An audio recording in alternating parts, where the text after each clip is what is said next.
April 1945. The war in Europe is collapsing, but on the roads of Western Germany it still looks endless. Columns of German prisoners shuffle through the rain, boots sinking in mud, faces hollow, eyes empty. Among them are women, nurses, clerks, and auxiliaries once attached to field hospitals and air defense units. They've heard the stories, whispered warnings that capture means humiliation, even death. American trucks grind to a stop beside the convoy. Soldiers climb down, weapons at ease, faces unreadable. The prisoners brace for the worst. A sergeant opens a crate. Inside, cans of corned beef, hardtack, chocolate. He begins handing them out wordlessly. One woman hesitates, then takes the tin with trembling hands. The silence is heavy.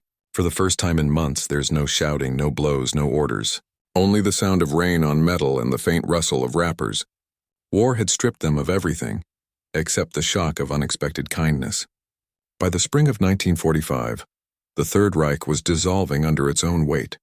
Cities lay in ruins, fuel and food were gone, and entire divisions were collapsing without orders.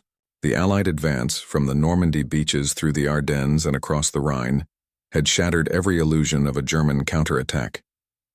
What remained were scattered units, remnants of once proud armies, and countless civilians swept into chaos. Among them were thousands of women who had served the Reich in uniform, not as frontline soldiers, but as clerks, typists, telephone operators, and nurses attached to Luftwaffe and Wehrmacht commands. They wore the gray-green of the German Auxiliary Corps, the Helferinnen. Some had followed troops into France, Belgium, and the Netherlands. Others were stationed in anti-aircraft batteries or medical camps that now lay directly in the path of the Allied push. When capture became inevitable, fear replaced duty. Nazi propaganda had warned that Allied soldiers were monsters, that surrender meant rape or execution. In leaflets and broadcasts, the regime painted the Americans as barbarians in uniform, echoing the psychological warfare that had kept civilians terrified of the approaching enemy. But the truth was far more complex. The U.S. Army, unlike its Soviet counterpart advancing from the east, was bound by the Geneva Convention of 1929, a framework that promised humane treatment of prisoners of war. This was not out of moral superiority alone, but out of policy, discipline, and pragmatism. Eisenhower's command understood that mistreatment of prisoners could provoke reprisals against captured Allied troops still held in Germany. Yet to the women walking in cold rain, these laws were invisible. All they knew was hunger and fear. For many of them, surrender meant facing an uncertain fate at the hands of men they had been taught to hate, and who had every reason to hate them back. The moment the first rations were offered, it was not just food. It was dissonance, an act that shattered months of indoctrinated terror. The United States Army had anticipated the capture of millions. By early 1945, its logistical command had already transformed parts of France and Western Germany into sprawling detention zones. Barbed wire compounds appeared in open fields near airstrips and along quiet rivers. Hastily built, temporary enclosures, each capable of holding tens of thousands. At first, these camps were designed for male combatants, but as the front lines blurred, civilians, support staff, and even foreign laborers were swept into custody. Among them were women, secretaries from Luftwaffe command posts, nurses evacuated from field hospitals, and interpreters caught between retreating German units and advancing American armor. For U.S. soldiers, it was a strange reversal. Many had expected to find hardened Nazis. Instead, they encountered frightened young women, often barely in their 20s, exhausted and ill-fed. Military chaplains later wrote of their shock at the sheer youth and frailty of many German prisoners, a human contrast to the propaganda posters that had fueled Allied hatred for years. American policy, however, was clear. All captives were to be processed under the Geneva Convention. Prisoners were registered, photographed, and separated from combat zones. They were issued rations, the same K-type meals used by U.S. troops when supplies allowed, and where possible, medical treatment. Still, the reality of war logistics meant shortages and improvisation. Camps near Rams, Chartres, and Hammer overflowed beyond capacity. Barbed wire fences enclosed open fields with little shelter. The early spring rains turned the ground into sludge. Yet even in these grim conditions, the difference between Allied and Axis treatment of POWs was stark. For German prisoners, especially women, the greatest shock was psychological. They had been told that the Americans would humiliate or torture them. Instead, they found a bureaucracy. Impersonal, procedural, but not sadistic. Soldiers handed out rations mechanically, checked lists, recorded names. There was no revenge, only routine. Reports from the U.S. Army's Psychological Warfare Division in April 1945 recorded the same reaction repeatedly. They expected cruelty. They met indifference. That indifference in its own way became mercy. For those who had seen their world built on obedience and ideology, the calm efficiency of the American camp was incomprehensible. The Americans did not shout political slogans. They did not demand loyalty. They simply fed their prisoners, maintained order, and moved on to the next convoy. In the ruins of the Reich, it was perhaps the first moment that many Germans, even captured ones, saw what discipline without hatred could look like. That realization would deepen through individual encounters, moments of silent human contact between captor and captive. For the women of the German Auxiliary Corps, surrender was more than defeat. It was shame, fear, and disbelief. Many had joined not out of fanatic loyalty, but through wartime necessity. Some were drafted into the Wehrmachtshelferinnen, others volunteered to escape bombed cities or to find food. They served in telegraph units, hospitals, and logistics offices, far from the front lines, yet close enough to hear the thunder of war. When capture came, it erased all distinctions. The uniforms that once symbolized rank or purpose became targets of suspicion. They were Nazis in the eyes of their captors, traitors in the eyes of the regime they had served. Every step toward Allied lines felt like walking into judgment. Most had never seen an American before. They imagined them as vengeful conquerors, fueled by propaganda tales of atrocities. Instead, they saw young men, tired, dirty, carrying rifles and chocolate bars in the same hands. The first gesture of kindness, a blanket, a can of food, a cigarette offered through the wire, left them speechless. It wasn't forgiveness. It was something stranger, indifference mixed with humanity. For many, that moment shattered years of indoctrination. One POW later recalled in a Red Cross report, "We were prepared to die. Instead, they treated us as people." It was unbearable. To the Americans guarding the camps, these women were an anomaly. They were the enemy, yet not the kind of enemy they had been trained to fight. There were no guns, no defiance, no resistance, only exhaustion. A sergeant from the 95th Infantry Division wrote in his journal, "They looked like school teachers, not soldiers. Most couldn't lift a rifle if they tried." For the GIs, compassion was not policy. It was instinct. Many had sisters or wives back home. They recognized the same weary faces in the prisoners before them. Feeding them wasn't an act of mercy as much as a reflex of decency. Still, there was unease. Some soldiers had walked through towns where German bombs had fallen. They'd seen concentration camp survivors days earlier. The lines between guilt and innocence blurred.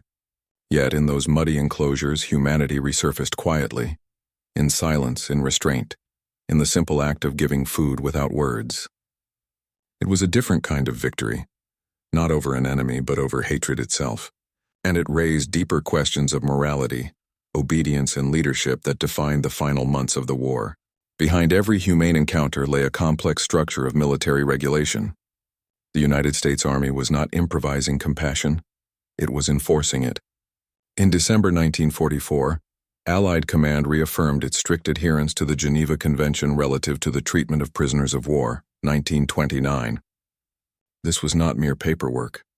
It was the difference between chaos and civilization amid destruction. Captured personnel, regardless of gender, were to be processed, identified, and segregated according to function: combatants, auxiliaries, civilians. Special camps for women, often under medical supervision, were improvised in Western Germany and France. Field manuals dictated rations, hygiene standards, and correspondence rights through the International Committee of the Red Cross. Yet implementation was imperfect. Supply chains faltered, guards were inexperienced, and infrastructure collapsed under the weight of millions of captives. Even so, the bureaucratic discipline of the American system prevented spontaneous cruelty. Orders came from command, not from rage. Soldiers were trained to contain, not punish. That distinction, subtle yet profound, allowed decency to survive where vengeance could have thrived. Morality in war is rarely deliberate. It emerges from exhaustion, not idealism. By April 1945, many American troops had witnessed unspeakable scenes: liberated camps, civilian massacres, bodies along the roads. The instinct for retribution was real, but equally real was war fatigue. Most soldiers wanted to go home not to perpetuate suffering. Feeding a German prisoner became less an act of empathy than of closure. The enemy was no longer an abstraction. It was a woman with shaking hands, a childlike face, a hunger that mirrored their own. The realization was sobering. Hatred required energy, and the war had drained it. Psychologists attached to the U.S. Army noted how prisoners' gratitude often unsettled the guards. The enemy's humanity made the moral ground slippery, forcing men to confront their own conscience. What began as military procedure evolved into quiet acts of compassion that transcended regulations. General Dwight D. Eisenhower, Supreme Commander of the Allied Expeditionary Forces, had insisted on order above vengeance.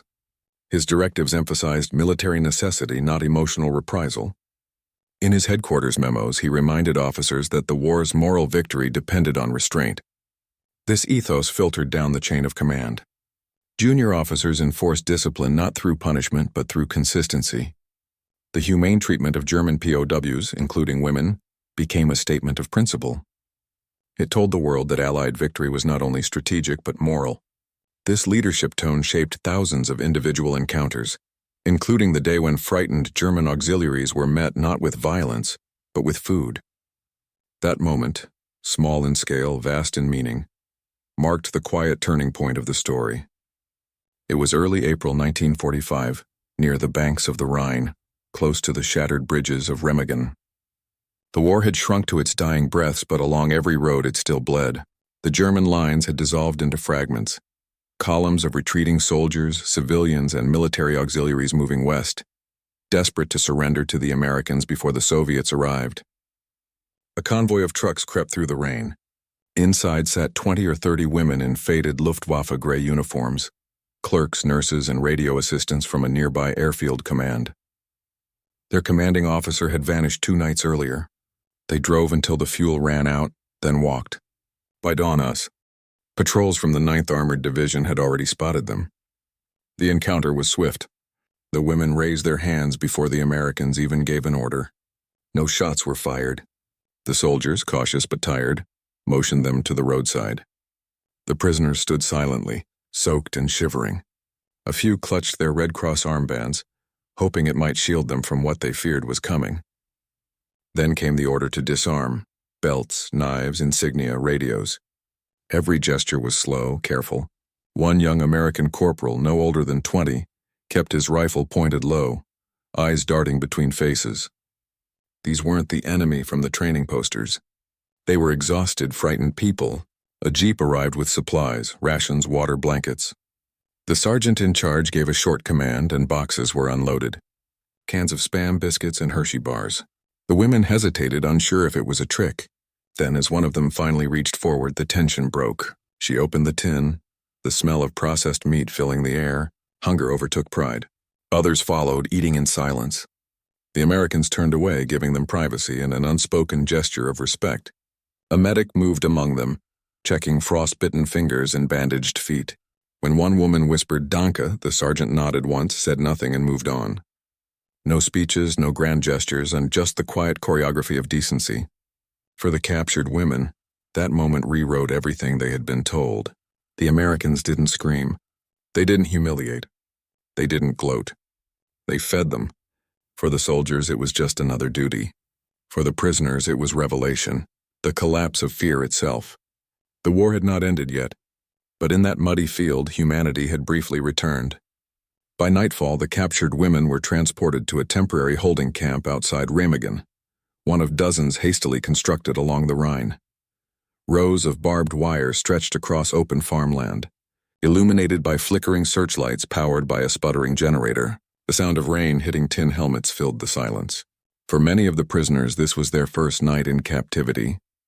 They expected interrogation, humiliation, the cruel rituals they had been told to expect from barbaric Americans. Instead, they were cataloged with methodical efficiency. Each name recorded, each uniform inspected. No shouting, no blows. Only procedure. A U.S. Army doctor examined them under a makeshift tent. He gave orders in short phrases translated by an interpreter. One by one, the women received dry blankets and powdered milk rations. A few were treated for trench foot and malnutrition.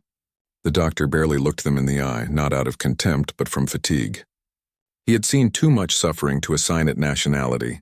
Nearby, guards huddled around a campfire, passing a single tin of coffee between them. One young soldier murmured, "They're not what we thought." Another nodded but said nothing. Compassion wasn't forbidden. It was just never spoken aloud. That night, one prisoner, a former radio operator from Cologne, scribbled a note on the back of a torn map. It would later be found among U.S. Army archives. "We waited for punishment. They gave us food. We could not understand why." Her confusion was shared by thousands. To be treated with decency after years of indoctrination felt more unreal than the war itself. It challenged the very foundation of what they had believed, that the world beyond the Reich was savage and cruel. Meanwhile, to the Americans, this was routine. The Geneva Convention was not a choice. It was policy. Yet the simplicity of following rules created something larger, a quiet assertion that morality still existed amid devastation. In the following weeks, as the Allies pushed deeper into Germany, more groups of female prisoners were processed and fed, their fear slowly giving way to bewilderment. It was not friendship, but it was a form of peace, the first many had ever known. For those few days at Remagen, war briefly lost its meaning. The guns still thundered farther east and cities still burned but inside that wire fence humanity held. The camp at Remagen was only the beginning. By May 1945, as the war in Europe formally ended, the number of German prisoners under U.S. control exceeded 5 million. Most were men, soldiers taken on the Western Front, but within that staggering figure were thousands of women, nurses, clerks, interpreters, and Red Cross volunteers. They were sent to Rheinwiesenlager, the Rhine meadow camps, a chain of vast enclosures stretching along the western bank of the Rhine. These were not permanent prisons. They were transitional zones, built to process human chaos on a scale never seen before. Conditions varied. In some camps, rations and sanitation held up. In others, shortages turned the earth into a swamp of exhaustion and disease. The women, often outnumbered 100 to 1, were separated by wire fences and guarded day and night. Yet compared to the horrors unfolding in the East, they found themselves in a strange limbo, deprived, but alive. U.S. Army records describe the non-combatant sections of these camps as orderly but strained. Food supplies were stretched to feed both the captives and the advancing Allied units. Shelters were improvised from tent canvas and scrap wood. Water was rationed and dysentery was common. But the guards were instructed to maintain discipline without cruelty, firmness without hatred, as Eisenhower's directive stated. To many of the German women, that single distinction, the absence of hatred, changed everything. They had lived through air raids, propaganda, and the constant moral terror of Nazi rule. Now they faced a system that treated them not as enemies of ideology, but as administrative problems to be solved. It was cold, impersonal, and yet merciful. Letters smuggled out through the Red Cross tell fragments of their experience. One young nurse wrote, "We sleep on the ground, but the soldiers share their bread. It is not kindness, it is order. But I am grateful for order." The irony was profound. The structure and discipline of the U.S. Army, designed for efficiency, became a vessel for mercy. The same system that delivered bombs one week delivered food the next. And in that rhythm of paperwork, patrols, and rations, a quiet redemption was unfolding, not only for the captives but for the victors who refused to become monsters. But captivity, even humane, carried its own cost. And the true reckoning would come after liberation, when silence replaced the sound of war. When Germany surrendered on May 8, 1945, the world exhaled. But for millions behind barbed wire, the war did not end overnight.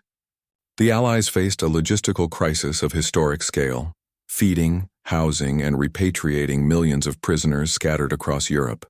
For the German women captured by the Americans, the process was gradual and uncertain. Most were held only a few months. Others remained in custody into 1946 as interrogations, health checks, and transport delays slowed their release. The U.S. military sought to verify their wartime roles, separating harmless auxiliaries from those implicated in war crimes or propaganda work. Officially, the camps functioned under the Geneva Convention, but in reality, the Allied occupation zone was overwhelmed. Food shortages, destroyed infrastructure, and mass displacements blurred every rule. Even so, treatment remained largely procedural, not punitive. The women worked in camp kitchens, cleaned medical tents, or helped translate for Red Cross officials. Small privileges, cigarettes, soap, letters home, became currencies of survival. When repatriation finally came, it was anticlimactic. They were loaded onto trucks or trains and sent back into a country unrecognizable. Cities bombed to rubble, families scattered, the old Reich gone. There were no parades, no welcomes, only silence. Many never spoke of their captivity. Post-war Germany had little room for stories that didn't fit its broader narrative of guilt and devastation. For female POWs, the silence was double-edged, part shame, part disbelief. They had expected brutality and found bureaucracy instead. How could that story matter when the world was reckoning with the Holocaust, the ruins, and the millions dead? Historians would later unearth fragments, diaries, Red Cross lists, faded photos showing women in tattered uniforms standing quietly behind American guards. Their faces were not triumphant, not even relieved, only stunned as if unable to reconcile survival with memory. American veterans, too, recalled those encounters with ambivalence. Some mentioned them only in passing, the day they fed the German girls or watched them eat like ghosts. Others never forgot the look in their eyes, the collapse of fear into gratitude. Time would smooth the details, but the essence remained, that amid one of humanity's darkest chapters, there existed moments of unrecorded mercy.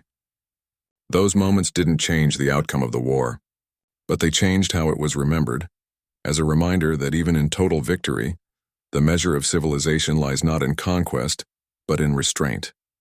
And restraint in 1945 was the rarest form of courage. History remembers wars through their battles, not through their mercies. Yet sometimes it is mercy that defines what humanity survives. In 1945, Europe was a graveyard of ideals. Nations stood in ruins, and the line between right and wrong had blurred in the smoke of 1,000 battlefields. But within that devastation, moments like the one at Remagen flickered quietly, moments where decency refused to die. For the German women who expected cruelty and received compassion, that day became an unspoken truth, that even among enemies, conscience can endure. For the American soldiers, it was an affirmation that victory without vengeance was possible, that discipline could be moral armor when the world had stripped away every other kind. History rarely celebrates these encounters. They don't fit the grand narrative of conquest or liberation, but they are the threads that hold the human story together, the quiet evidence that civilization is measured not by the wars it wins, but by how it treats the defeated. The war ended, the camps emptied, and the world moved on. But somewhere in that cold April rain, a tin of food passed from one trembling hand to another, bridging the space between hatred and understanding. It was a small act lost in the noise of history, but in that act humanity survived its own darkness.